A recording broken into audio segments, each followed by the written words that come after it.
It's not like you two came with an instruction manual. Snap out of it. One more. Yeah. Call me mother. Oh, how did it go? Guess who's back in the house? Who's click-clacking about? Fine for feminine style to 11 up to 5 so heavenly gentlemen sweating and styles got to pour down. Body like, whoa.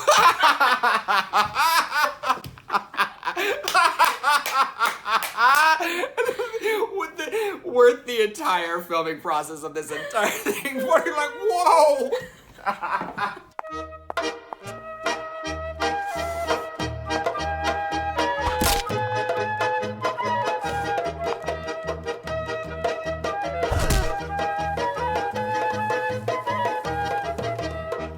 It's Miz Cracker, and it's time for Review with a Jew. RuPaul's Drag Race Season 10, Episode 8. Monique is gone to begin with, but there's no time to mourn because it's time for the mini challenge. RuPaul is tired of us bitches underperforming for about, 8 weeks, and she is ready for her revenge, the slap challenge. Say something to make Ru slap you, and whoever has the most convincing reaction will make Ru slap happy. I let off a little anger steam from earlier in the season. Slap her.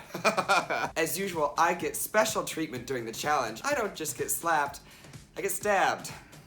But Asia O'Hara gets 2 things she deserves: a mini challenge win and a slap across the face. Boop! It's time.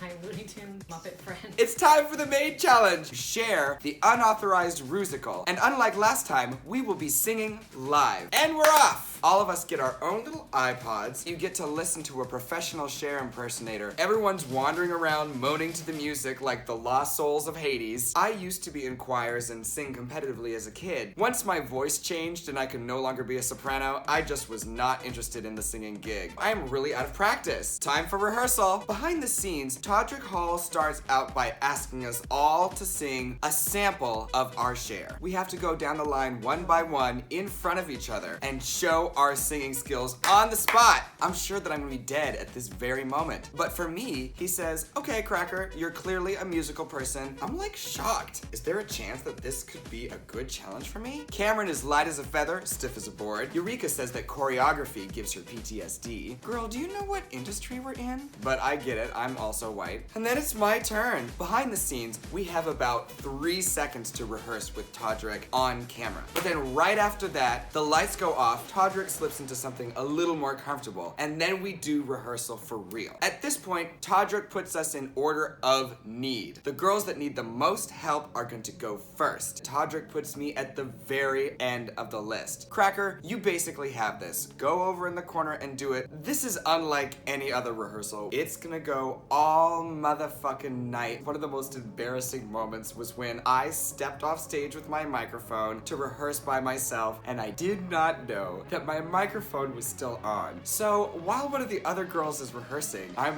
wandering around in the corner singing into the mic for everyone to hear. Oh God, I can believe. Like everyone is staring at me, but I have my headphones on, so I have no idea. And they're finally like, Cracker!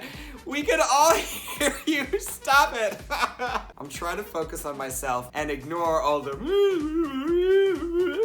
that I hear all over the room. When I get back to the hotel that night, I'm exhausted. Tomorrow we are gonna take Cher the Rusical onto the main stage, and we only have 2 chances to perform it for the judges. I am going through the moves again and again and again and again. I also better be listening to the damn lip sync. So just in case you're wondering, how did Monique not remember her words for her lip sync? Every night you are working your ass off on something. Something is gonna fall by the wayside. It's morning. It's time to leave the hotel at 7. The van from the hotel to the studio is just like the workroom yesterday.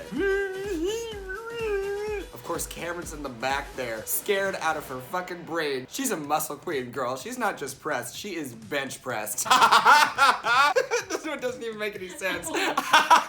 The New York girls get together to have a kind of kiki. Monet Exchange is worried. She says, girl, I am very scared about this challenge. How do you guys feel? Aquaria finally opens up. She says, the judges have loved everything I've done so far, so this is really just another opportunity to show them how well I can do.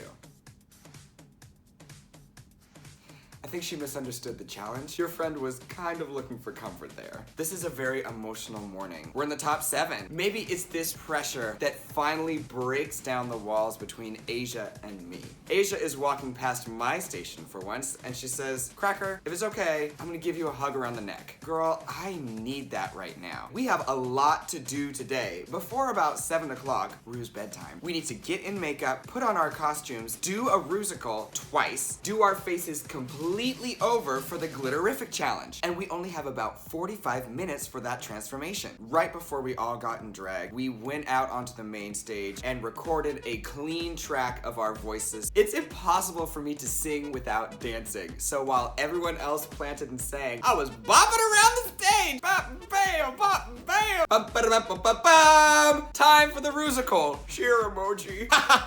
Cameron gives us a warble. Vixen gave us a share that all of us should be familiar with. I mean, I definitely am not, but allegedly we're all supposed to be familiar with this share. When your career hits the skids and you're busy with kids, snap out of it! My goddamn finale. Behind the scenes, Todrick Hall had a little meeting with me in the last hours of rehearsal. Cracker, you have this one. Don't fuck it up. Going out on the main stage, I have the dumbest costume of any of the girls. Monet is definitely wearing a white tube dress, but I am wearing a string bikini and a Matador's crop top. You guys hear it auto-tune. I don't get to hear the joke. I'm singing into the mic, and only the people listening behind the cameras can hear what the auto-tuning sounds like. For once in my goddamn career, I am nailing this choreography step by step. And shock number 2, I'm not telling you that I look like Cher. Like, oh, it's actually Cher. But you look at me and you're like, I see what she's doing. For me, that is a makeup triumph. As I hinted earlier, you get to do the number twice. One time I feel like I did okay, so when it aired, I was watching it with my DragCon booth team. Everyone was huddled around the TV, but I was back at the back of the room, huddled in the corner, hugging myself. I can't believe that it came out looking so great. I was determined to make that bullshit funny, and to me, it's funny. The same thing. Yeah. Hey, am I supposed to cope? I sure am gonna miss that dope. Oh! The original line of the song is, I sure am gonna miss that dope. I was like, I sure am gonna miss that dope. No? Alright, fine. Time for the runways. Glitterific. Cameron is giving you a glamorous lady look. When I saw it on the television, I was like, bam! She is truly fucking glowing. Asia is clowning around at this point. Vixen stays true to her brand. I'm not sure if I like the colors in this outfit, but I definitely like the construction. Paper. As soon as I heard the theme, Glitterific, I thought, girl, she's so gay. She's like puking glitter. So I knew I wanted something to be puking glitter on me. Everything I've done has been pink and cute, so goddammit, let's make it a skull and go with some dark hair instead of the blonde. And the best way to do a full body glitter is just some Vaseline, a big brush, and bam, bam, bam, bam, poof. She's glittery. Behind the scenes, all of that glitter ended up on my scrotum after my first shower. And now it's time for the critiques. They love Cameron's look and her share. And they thought that I gave too much share. Michelle Visage was worried about me being a little robotic in my first performance, but she thought my second performance was great and exactly on brand for Cracker. Brand Cracker. Everyone recognized that I had some of the most difficult choreography, which I definitely didn't, but I let it go. Once I was out of the room, the judges had something very different to say. They thought that there just wasn't a lot there. Someone said this on Twitter. The name of RuPaul's Drag Race should be changed to The Judges Just Do Not Understand Cracker. It's just the weirdest place to be in, watching myself get so close to greatness and then at the last moment, pressed down!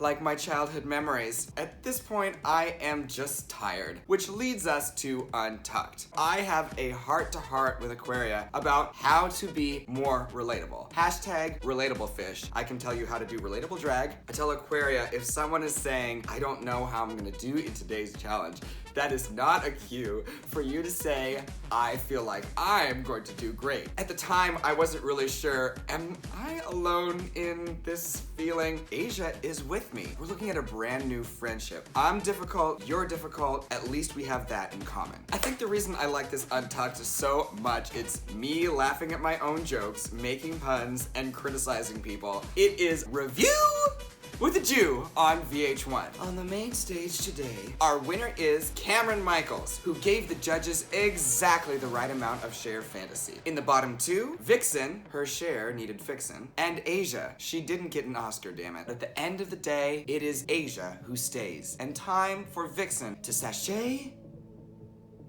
away.